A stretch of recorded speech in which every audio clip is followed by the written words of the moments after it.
Thank you. I always feel deeply ministered to by that performance.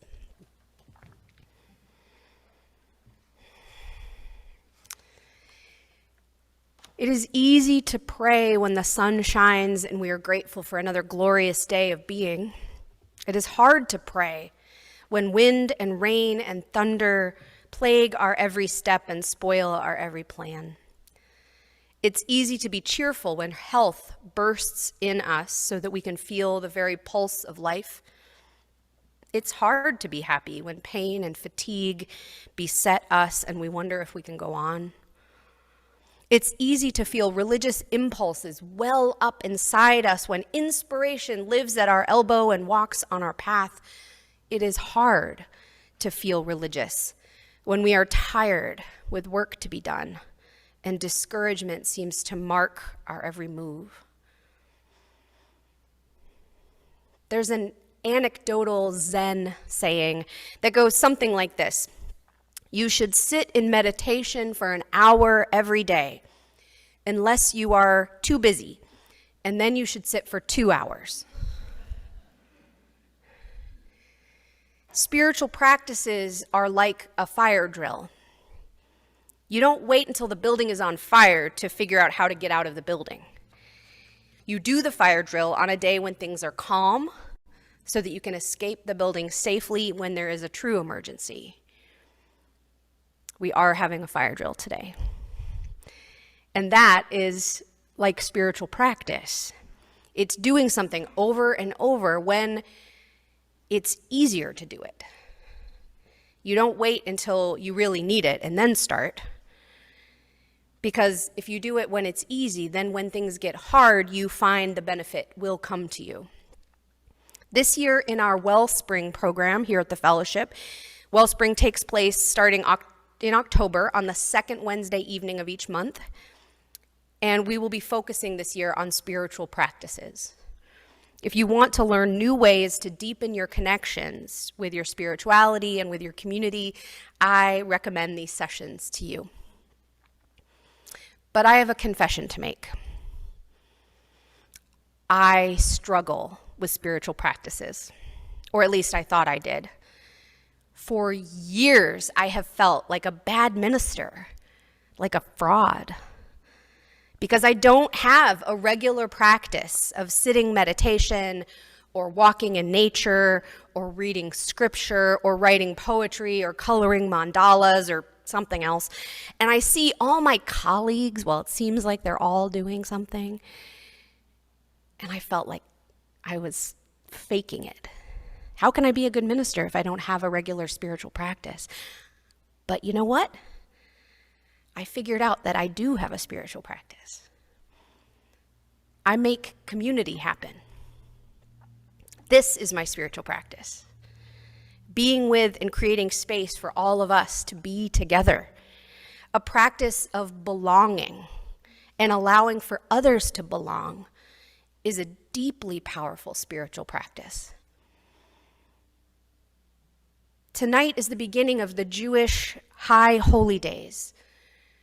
Tonight begins Rosh Hashanah, the new year, and then several days of contemplation, reflection, prayer, ending in the culmination October 4th through 5th with Yom Kippur, the Day of Atonement. And that song that we just heard is a culminating act on Yom Kippur.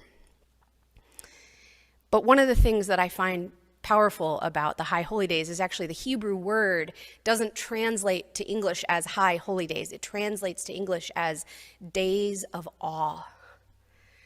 I think that's amazing to think about this time period. And in the secular world or the natural world, we see the fall, we see the shift, and it can feel awe-inspiring. And it is about a commitment to community. Even folks who don't attend synagogue very regularly make a commitment to attend services during the days of awe. It's a commitment to one's faith through rituals, the blowing of the shofar, the ram's horn. And throughout these days, religious Jews seek and offer forgiveness for failings, places they've fallen short or what some people might call sin.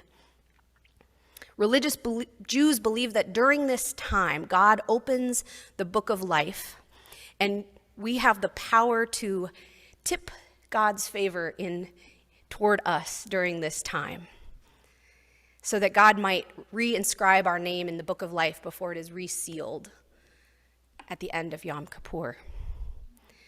So this rigorous practice of observance and commitment and connection, it's not an easy several days, but if done well, Jews believe it is deeply worthwhile. Last week in her sermon, Reverend Hannah talked about the word obligation, which she said sometimes you can get a little squeamish about. Obligation? Are you going to make me do things I don't want to do? But she said that obligation is that thing that binds us, that sometimes it gets us to do the thing maybe we not otherwise want to do, but then we realize we're really glad we did it. Coming to the fellowship can sometimes be one of those things. It's easier to stay in bed on a Sunday morning. It's okay. You can nod your head. I get it. I also want to stay in bed if my children would let me. But you said you would volunteer for RE or play music or serve as an usher. And so your obligation brings you here, and almost always there is gratitude that you came. Reverend Hannah mentioned to us that one of the Latin roots of the word obligation means to bind. The root is that part that says lig. Obligation, that's the word that means bind, like ligament. I love words. You know what else has the root lig in it? Religion. The root of the word religion means to bind, to connect. This month we've been reminding each other that we are not alone. We've been singing it, we've been saying it, we've been seeing it. Being a part of this fellowship, coming to services, to groups, to committee meetings, showing up to serve in big ways and in small ways, that's how we remind each other that we are not alone. It means showing up even when we're not wanting to. That's how we put the lig in religion. Now, spiritual practices, we hope, feed you. They should strengthen you. But belonging is a spiritual practice that is not only for you. It is for those around you. When you are not here, we are not the same. Religious community is about relationship. It's different. Religious community is different than many other spaces in our lives. And this is where religious community has gotten tricky in the 21st century, because it's not a commodity. It's not a pay-for-service sort of thing, which we're used to. Before services this morning, I went to Starbucks. I love a personalized latte just as much as anyone else. But this is not a personalized latte kind of place. It's not the movie theater. It's not where you scroll through to decide which of these things is exactly for me. Of course, we hope that you get benefit and enjoyment from your connection to the fellowship, but religious community is about lig. It's about connection. And we talked at the service in August where I talked about music. Scott Dreher had won the auction item to pick a sermon topic, and he wanted us to talk about music. And I mentioned in that service something called the 70-30 rule. You might recall that. If you don't, the 70-30 rule says that in a healthy, diverse congregation, about 70% of what we do here is going to speak to you. It's going to appeal to you. It's going to feed your soul. And 30% won't. That means that at any given moment, 70% of you are feeling like, yes, this, and 30% are like, really? Are we doing this? And that's okay, because if 100% of the time, 100% of you were getting exactly what you wanted, that would mean that we were a very homogeneous community and not actually as diverse as we say we want to be. And so what I encouraged during that service in August, and I'm going to encourage again today, is that when you're in one of those moments, one of those 30% moments, where you're like, this song, really? Or really, she's still talking about that? Or the Wonderbox, ugh. That you see that moment as a gift, as an act of generosity to the people around you. Because someone else is getting something out of it, I promise you. I know because you talked to me after the service, and someone will say to me, why do we have to do that? And the next person will say, I love that. And that's good. That's good. So I hope that recognizing that our act of belonging, that being a part of something bigger than ourselves, can be for us. I hope it is for you, but it is not only for us. It is for all of us. And when we put in that effort, that generosity of spirit, it means that when we are in need, that we're able to receive in ways that we might not otherwise have even known that we needed. It's at those times that we are grateful that we made the commitment. It's like the fire drill. We don't always want to do it, trust me.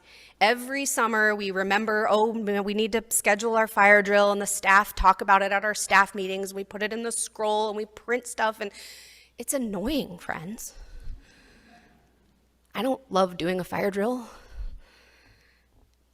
And it seems like the weather is almost always yucky when we do it. Do any of you remember the April 15th fire drill, 2018, the snowpocalypse? We didn't even have services that day, but we were supposed to have a fire drill, and the largest snowstorm on record in the Fox Cities happened that day. So everyone blamed me for scheduling a fire drill. That's what you get. We don't like doing it. It's not fun. But when we need it, if this building were on fire or there were some other need for an emergency evacuation, you bet we'd be glad that we did it, that we practiced. And as a minister, something happens to me every couple months. Someone from our community who's not affiliated, who doesn't participate here at the fellowship, will call and ask if there's someone who can officiate their memorial service. And a lot of times my schedule just does not allow for me to be able to do that.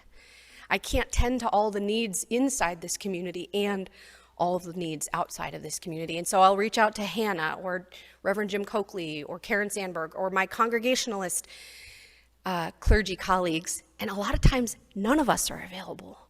And that's heartbreaking because we want to be able to meet these needs, but we just can't meet everybody's needs all the time. And I wish, when that happens, I wish that that person had taken the time before that crisis to create a relationship in a community of faith. Now, I'm not saying that you should join a church so that someone will officiate your memorial service. That's not the reason to join a faith community. But what I am saying is that when we turn to a faith community only when we're in crisis, it means we're not going to get what we need. Not because the people in that faith community are not kind or they don't care. That's not the case. It's just because the relationships aren't already there. The relationships need to be built over time so that when we need them, we can rely on them. Belonging is a spiritual practice that can be trusted in times of need. It also helps us, belonging is a spiritual practice that helps us to be human in this world. There's a UU minister that is said to have said, church is where we practice being human. And he probably never said that, so I'm not going to quote him. It's one of those sayings that just gets passed down through the ages, and we all like to say it. Church is where we practice being human. This is a microcosm of the larger community. We are beautiful and well-intentioned and loving and flawed and messy. We don't always get it right. And so what we do here is we practice the skills of belonging, which help us not only here, but in our lives, out in the world. These skills help us to deal lovingly with people who get under our skin because we've practiced it here. To make new friends, to talk to people we might not know, to include people that we might not otherwise include because we've done it in our small groups or committees. We've practiced stepping outside our comfort zone, that's that 30%, to lean in to support other people when they're in need. And we've practiced asking for help when it's our turn, when we're in need. And that practice is hard. But this microcosm here, this is a wonderful place to practice. I always tell the worship leaders, this is an amazing place to step out of your comfort zone, to practice speaking publicly, because holy moly, what a wonderful audience, a wonderful, kind community to respond. And when we get it wrong in this microcosm, ideally we can practice beginning again in love. So in the spirit of the Jewish days of awe and the spirit of belonging, I invite you into the Litany of Atonement. This is from our UU hymnal, but you don't need to turn in your hymnal. It was originally written by the Reverend Rob Eller Isaacs, who recently passed from life. It speaks to this practice of belonging in human community, which is harder than it sounds. And so your response is going to be, we forgive ourselves and each other. We begin again in love. Let's try that.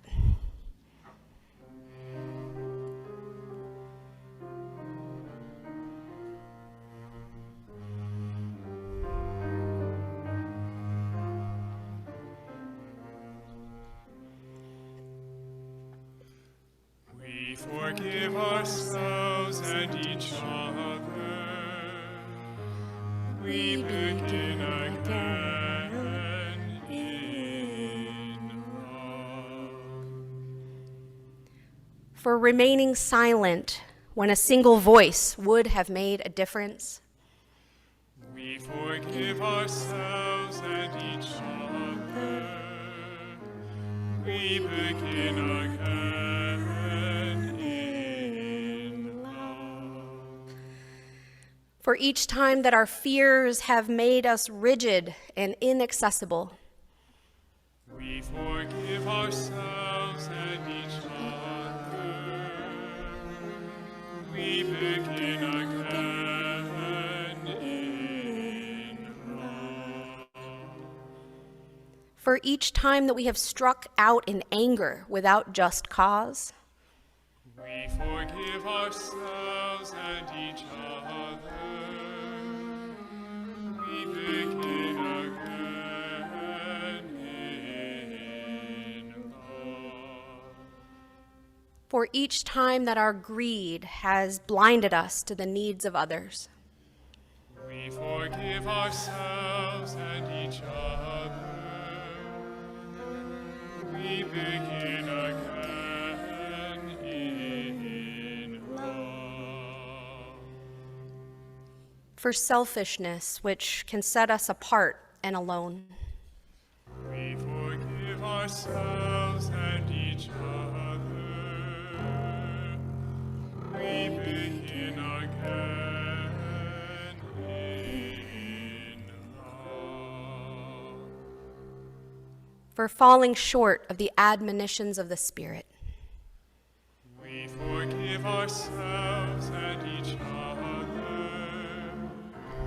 We begin again in love. For losing sight of our unity. We forgive ourselves and each other. We begin again in love. For those and for so many acts, both evident and subtle, which have fueled the illusion of our separateness. We forgive ourselves and each other. We begin again in love.